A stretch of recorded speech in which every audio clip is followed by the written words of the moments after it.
I have found that I really enjoy the theme months on BookTube, and so it's time for Garbaugust. I want to talk to you about everything I think I'm going to read this month. Garbaugust is about reading like hyper-commercialized books, like movie tie-ins, or books that are just like crapped out in like super long series like Doc Savage, which I'm not saying Doc Savage is junk. I'm just saying that that's the kind of thing I'm talking about, where there's like 84 of them and, you know, only half of them are written by the original author or whatever, but they've got that name brand at the top. And that's what matters. I have already started Garbaugust because it's already August, and I started with what is probably one of my favorite garbage books of all time. You got to see this. You can't really tell what it is because it's been beat to death because I've owned this book since I was 13. What I'm talking about is The Death and Life of Superman by Roger Stern. I'll post a picture right here, the cover. I love that book. Now, I started it again last night, and I still love that book. Is it written well? Not really, but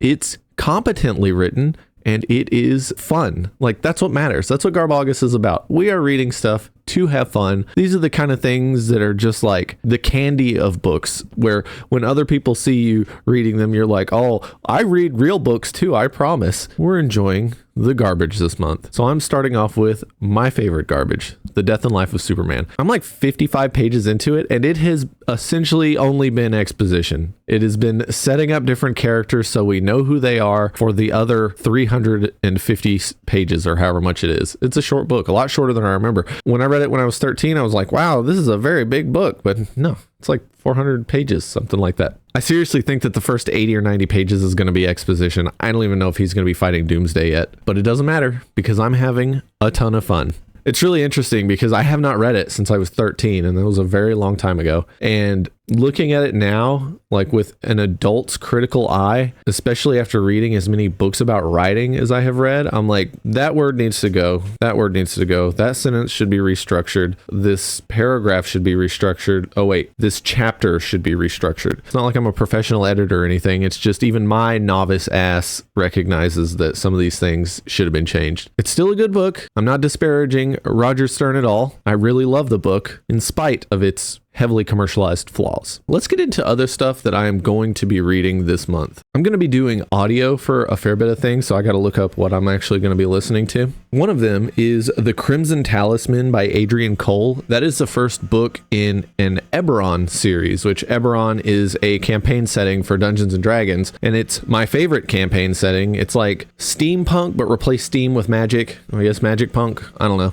They have like trains that are powered by elementals, and they have like airships and all sorts of really cool stuff, and it's a very pulpy style of setting, which is perfect. I mean, where are you going to write better garbage than a pulp fantasy setting? So that is going to be on the list of things I try to listen to. I got a little thing that is garbage, but also isn't, because my favorite author, Glenn Cook, absolutely loves him, and that's John D. MacDonald's series that starts with The Deep Blue Goodbye. It's the Travis McGee series, and Travis McGee is like a fixer or something. He finds things that are lost, and then, you know, he charges a fee or takes a percentage of whatever it was that he found, and he lives on a boat in Florida. I mean, how much cooler can you get? And I can't wait to start those. They were an inspiration for the Garrett P.I. stuff. Like, they were the inspiration for the titles for the Garrett P.I. novels. Glenn Cook's like, oh yeah, I don't know if there's a lot of Travis McGee in the stories, but I don't know, maybe there is. I'm going to find out. I've already read 10 Garrett P.I. novels, so I'm going to compare them to the Travis McGee stuff. After that, I'm going to be getting into one of my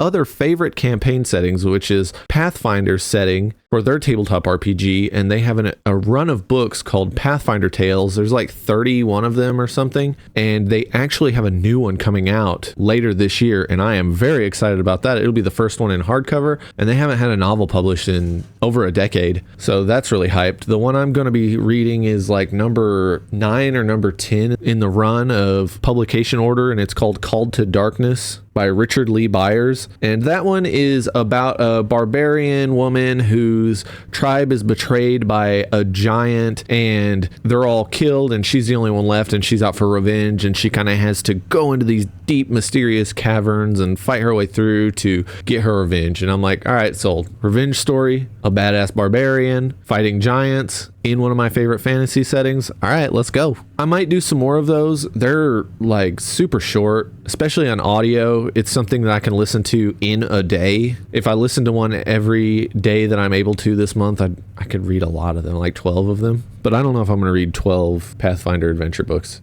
As the month goes on, I'm probably going to add other audiobooks I want to try out for Garbaugust, but now let's get into the DNF pile. And I say it's the DNF pile because these are all going to have a very short rope to hang themselves with. I picked these up for like 75 cents each at a garage sale last year for the intention of reading them in Garbaugust. The first one we have is Dagger, Smoked Out, a new action-adventure series from the author of The Destroyer by Warren Murphy. Look at this thing. Look at this guy. This is ridiculous. How crazy do you have to be to live in Las Vegas with a gorgeous, oriental, part-time hooker, and chase killers for a living? Ask Dagger. His mother calls him Julian. His bookie calls him Mr. Burroughs. His friends call him Dagger. He changes his name more often than his underwear. Makes his job easier. Insurance snoop. 6'2" of muscle and brains, well oiled by generous helpings of Finlandia vodka. Like, what?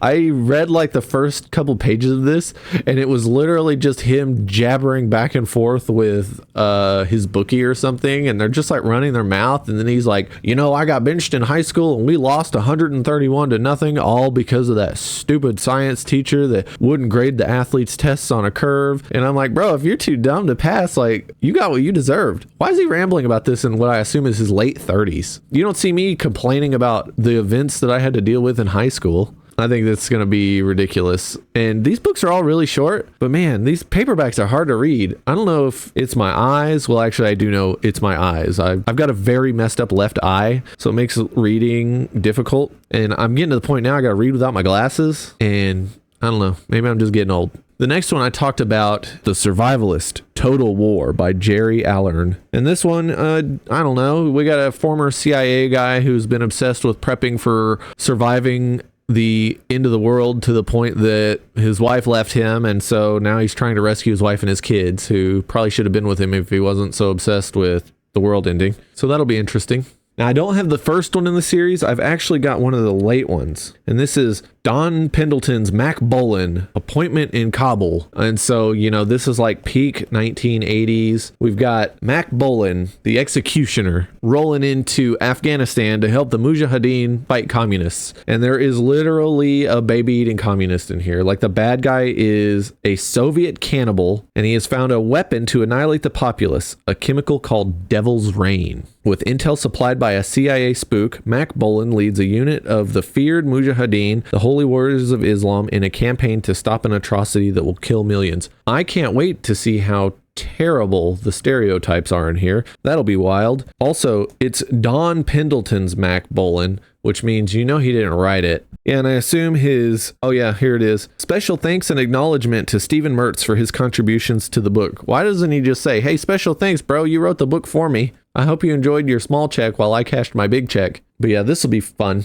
Like I said, these are going to be on a very short leash. Here we go. When justice makes house calls, the sentence is always death. The Protector by Rich Rainey. Sex slavery. That's what it says on the back. It's like, excuse me?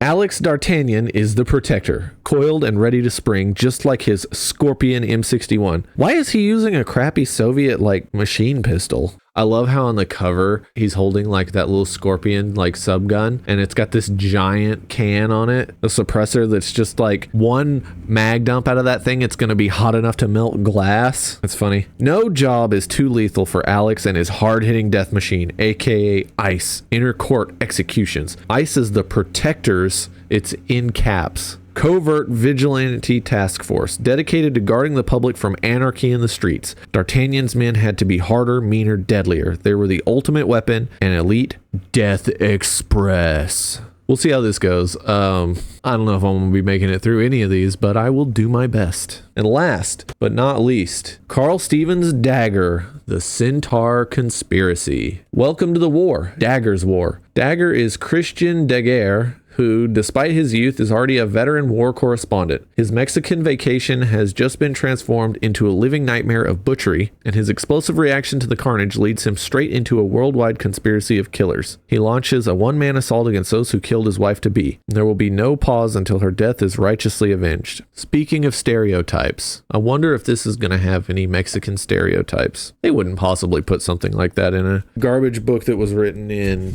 1983. That's like the main things I'm going to read. There's other stuff I've been tempted to lump into Garbaugust. Like I've thought about reading the Sword of Shannara because it was such an obvious knockoff of the Lord of the Rings. Nothing against Terry Brooks, but when publishers are like, we need another Lord of the Rings, and then this guy's like, here you go. It feels pretty mercenary and kind of in line with a lot of the themes of Garbaugust. The other thing I'm probably going to get to this month are some junky fantasy. This is The Enchantress at World's End by Lynn Carter. I actually liked The Warrior of World's End. It was very fun to read. Some good, like, generic sword and sorcery. But I don't want to get too much into that because next month is Sumerian September, and so I don't want to rot my brain with a lot of pulpy fantasy the month before I read a pile of Conan pastiches. So, I don't know. Maybe we won't do that. Since I'm putting this out so early in the month, let me know if you have any suggestions for some Garbaugust reads that I should look into. I'm kind of...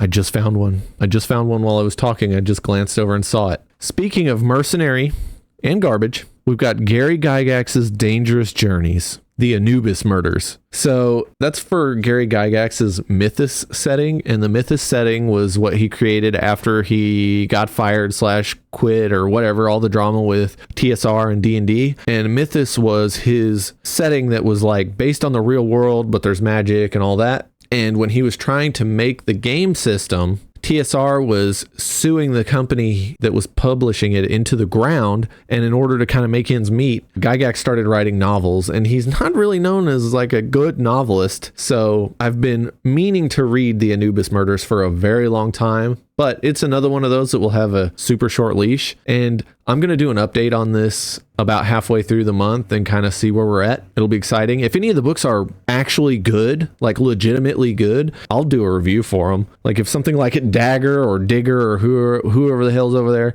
is good, then I'll make a review of it. Anyways, let me know some Garbaugust suggestions, and let me know if you're going to participate in Garbaugust. I would love to hear about it. I want to thank you for watching, and with that, I'll see you next time.